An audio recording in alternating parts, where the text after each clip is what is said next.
Bharatiya Janata party राष्ट्रीय अध्यक्ष Shri JP Nadda Odisha को 2 दिनिया गस्तर कार्यक्रम रही चलित मास डिसेम्बर 27-28 ये 2 दिनिया गस्त 2टी लोकसभा क्षेत्र को ये टेंटेटिव प्रोग्राम कंधमाल लोकसभा और पुरी लोकसभा ये 2टी लोकसभा गस्त कार्यक्रम से कर्मी सम्मिलनी रे जोगदेवे एवं साधारण सभा जोगदेवे एवं समस्त क्षेत्रीय कार्यकर्ता नेतृत्व संगे बैठक आलोचना करेंगे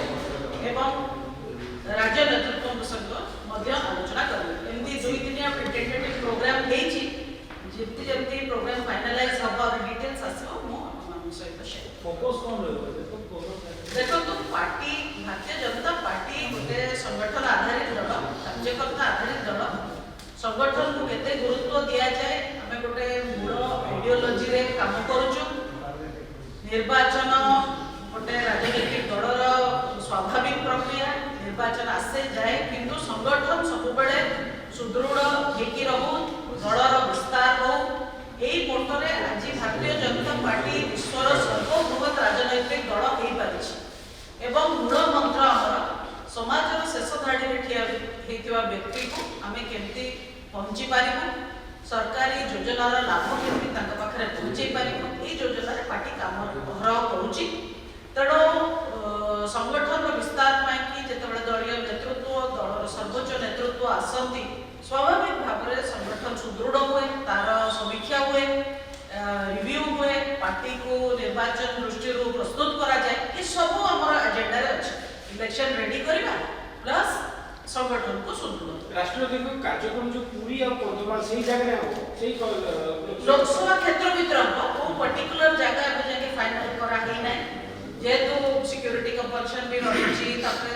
इटा तो आपण जानि चंदी हमर गोटे राष्ट्रीय दल तेणु सेठू भी हम किसी निर्देश अच्छी एक्जाक्ट जगह लोकेशन जिते आम फाइनाल हम आम आप सहित शेयर करूँ किंतु ये 2टी लोकसभा क्षेत्र शॉर्टलिस्ट प्रभारी सुनील बंसल आसते रिपोर्ट आधार नुआ वर्ष नुआ कार्यक्रम भारतीय जनता पार्टी तो आपको जस्ट कहले भारतीय जनता पार्टी गोटे निरंतर कार्यकर्ता विस्तार कार्यकर्ता ट्रेनिंग आउ पार्टी को चलचंचल रखा लोक पाखे पहुँचवा योजना लोक पाखे पहुँचेवा मोदी सरकार 8.5 वर्ष भितर जहाँ सब देइचंती पक्का घर को आरंभ करी पाइखाना पर्यंत गैस चूल्हा आरंभ करी पानी पर्यंत ये सब कथा ठीक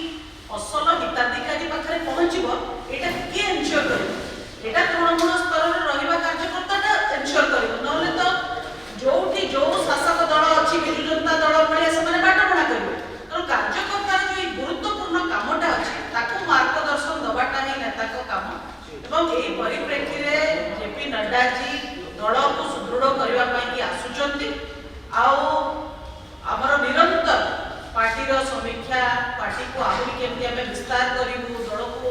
सब कार्यकर्ता को काम मिल ये तो प्रक्रिया चली अहरह चली लोकसभा प्रवास कार्यक्रम ओडिसा आरंभ होला माने कहि परिबो देखो लोकसभा प्रवास कार्यक्रम आमे ताको लोकसभा प्रवास कहि परिबा कि क्षेत्रीय प्रवास कहि परिबा किछि कहि परिबा ये कार्यक्रम हमर गोटे ऑनगोइंग प्रोसेस बहुत आगु चली छि आज आरंभ होला बोली नुह मु आपन मने पकई दिए जे एई मास डिसेंबर मास 5-6 रे गृह राष्ट्र मंत्री नित्यानंद राय जी मध्य कंधमाल गस्तरे आस्थिले ता पूर्व अर्जुन मुंडा जी गस्त थिला भद्रक लोकसभा को तो ये बराबर ये लोकसभा प्रवास कथा चली संगठन सुदृढ़ीकरण चली अन्य नेतृवृंद भी प्रवास ओडिशा को चली आम जेहेतु गोटे राष्ट्रीय दल आमर राष्ट्रीय स्तर में बहुत बड़ बड़ नेता अच्छा समस्त प्रवास चलती 7-8 दिन तले तो शिक्षा मंत्री धर्मेंद्र प्रधान प्रवास थी नवरंगपुर तेणु ये गोटे ऑनगोइंग प्रोसेस आज किसी नुआ आरंभ है ये लगातार वर्षे हम ये कार्यक्रम सब चल